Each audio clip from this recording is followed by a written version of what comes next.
Tribuners, jajanan kue tradisional kini mulai jarang ditemukan, termasuk kue cucur dan juga kue cincin Tribuners. Kedua jenis kue ini biasanya hanya ditemukan di pasar-pasar tradisional saja.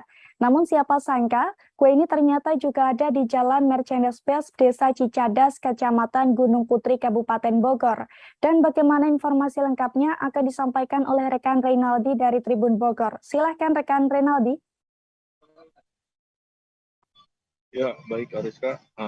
Selamat siang rekan Tribuners. Jadi memang kue cucur dan kue cincin atau kue ape ini memang sudah terbilang cukup minim untuk penjualnya. Jadi memang biasanya kue-kue ini bisa ditemui di pasar-pasar tradisional saja.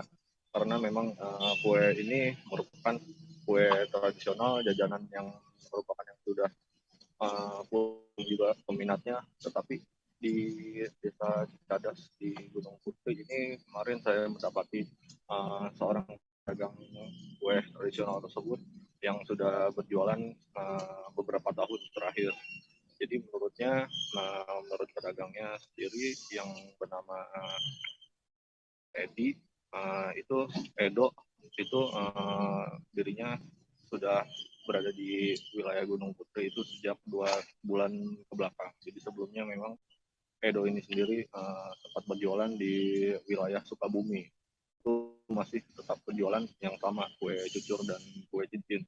Tetapi memang peminatnya juga untuk saat ini menurut pedagang tersebut memang cukup banyak dibanding kue-kue kering atau makanan ringan lainnya yang sebelumnya dia jual.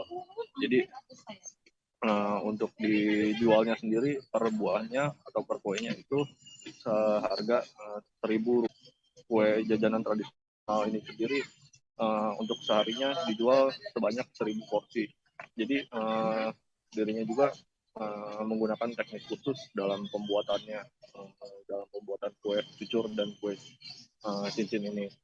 Jadi yang membedakan dengan kue-kue tradisional lainnya yang pada umumnya dijual di pasar-pasar tradisional itu adalah cara membuatnya, dari mulai adonan dan apinya yang harus sedang, yang menurutnya itu bila terlalu mengental atau terlalu encer maka adonan tersebut akan menjadi gagal, dan untuk apinya juga harus menggunakan api yang sedang, bahkan untuk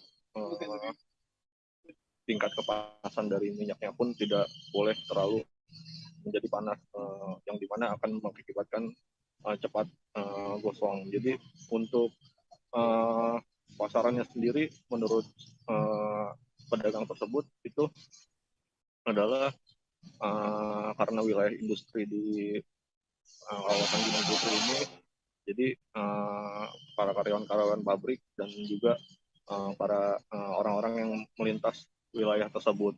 Jadi menurutnya memang penghasilannya setiap harinya bahkan mencapai 600 hingga 700 ribu per hari. Dan itu pun akan dikembangkan kembali untuk jajanan tradisional ini di beberapa wilayah, khususnya di Bogor ini sendiri. Jangan lupa subscribe, share, komen, dan like ya.